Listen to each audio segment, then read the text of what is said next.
Hello mister సూర్య, good morning. ఎవరు? నా పేరు విక్కీ. నేను సైలంత్ర బిగించలాంటి తుపాకీ లాంటి వాడిని. కోపం వస్తే బ్లాస్టింగ్ అయ్యే ఆటం బాంబు లాంటి వాడిని. చూడు మిస్టర్ విక్కీ, నీ బాబు లాంటి వాడు కూడా నాకు సలాం చేసి గులాం అవ్వాల్సిందేరా. నా డబ్బుకు కాశ్మీర్ నుండి కన్యాకుమారి వరకు ఉన్న ఎందరో మనగాడు అబ్బా అన్నారు. నన్ను దెబ్బ తీయాలనే మనగాడు ఇంకా ఈ భూమి మీద పుట్టలేదు. చూడు, నీలాంటి చౌడ దద్దమ్మ చేతిలో ఓడిపోయేంత దద్దమ్మ కాదు ఈ సూర్య. నా ముందు షో చేస్తే నీ అడ్రస్ గల్లంత అవుతుంది, జాగ్రత్త. కోతలు కొయ్యడానికి నేను కోటిపల్లి చంతలో ఏటు చేపలు అమ్ముకునే ఎర్రివాడిని అనుకున్నావా? ఉన్న చోటే కదలకుండా మనిషిని ఫినిష్ చేయగల సత్తా ఉన్న ఒక్క మగాడిని. నువ్వు ఒక మగాడు కావచ్చు, అశోక్ చక్రవర్తి కావచ్చు. వన్స్ ఈ సూర్య ఎంటర్ అయిన తర్వాత మామూలు మనిషిగా మాట్లాడాలి, విషయం వినయంగా చెప్పాలి. దేవుడి ముందు కూడా తలవంచని దానవనిరా నేను.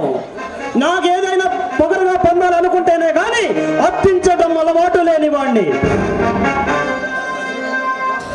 నా ముందు పొగరు చూపించిన వాడు ఎవడు కూడా బతికినట్టు చరిత్రలోనే లేదు మిస్టర్ వికే. పట్టపగలు పబ్లిక్ గా హత్య చేసి ఇది హత్య కాదు ఆత్మహత్య అని సాక్షాత్ సుప్రీంకోర్టు లాయర్ చేత సాక్ష్యం చెప్పగల ప్రత్యేకత ఈ సూర్యకుంది. నా కెపాసిటీ ఏమిటో తెలియక నువ్వు రెచ్చిపోతున్నావు. నేను తలుచుకుంటే నిన్ను ఇక్కడికిక్కడే భూస్థాపం చేస్తాను. నువ్వు అంత దమ్మున్న మగాడివా? నా సత్తా చూడాలని సరదాగా ఉంటే చెప్పు. ఈ భవనం ముందు మొత్తం 3 నిమిషాల్లో భవనం పక్కల ముక్కలు చేసేస్తాను. నీ మాటలు చూస్తుంటే కోటలు బేటలు వారుతున్నాయని భ్రమపడుతున్నావా మిస్టర్ విక్కీ? లేక ఎవరినన్నా భయపెట్టాలని చూస్తున్నావా?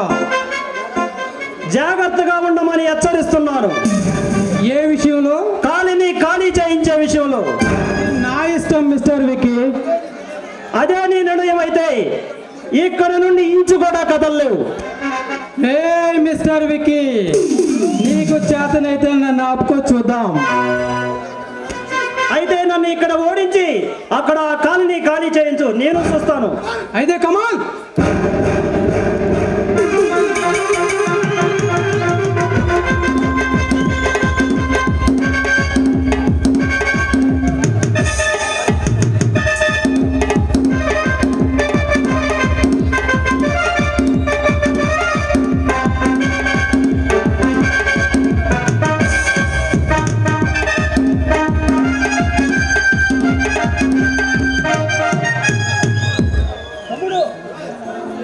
అన్నయ్య, ఎంత కాలం అయిందిరా నిన్ను చూసి?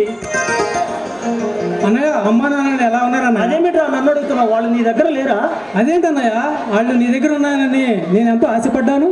ఎట్లాగైతే మన ఇద్దరం కలుసుకుందాం, అదే మనకు నూరేళ్ళు. ఓకే అన్నయ్య.